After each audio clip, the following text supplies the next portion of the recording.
И така преминаваме към следващата категория в панела. Тя е здравеопазване.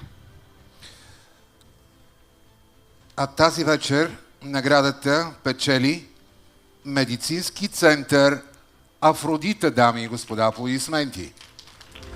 За поредна година инвитро отделението на Медицински център Афродита постига най-висок процент успеваемост при живородени деца 42 на 100, според официалните данни на Център Фонд за асистирана репродукция към Министерството на здравеопазването. Това утвърждава центъра като лидер в областта, благодарение на екипа от водещи специалисти по асистирана репродукция от България и Балканите.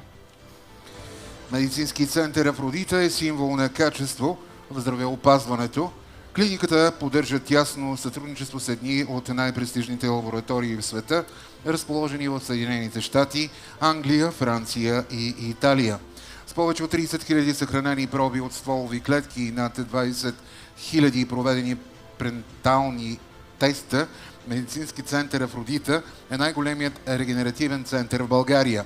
Тя е призната като лидер не само в България, но и на Балканите. Аплодисменти. При нас на сцената вече госпожа Вилипеева Пападопол, административен директор на Медицински център Афродита. Честито за наградата. Благодаря ви, благодаря за това признание на организаторите, на всички наши клиенти.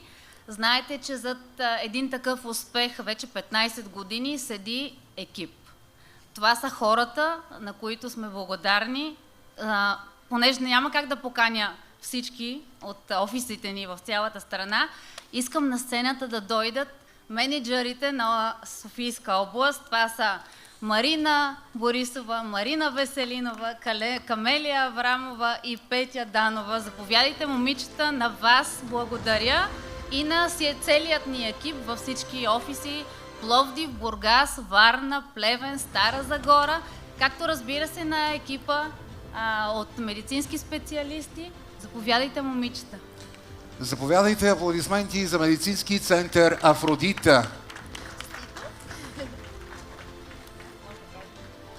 Страхотен екип. Благодаря ви отново. Една снимка, да. Заповядайте.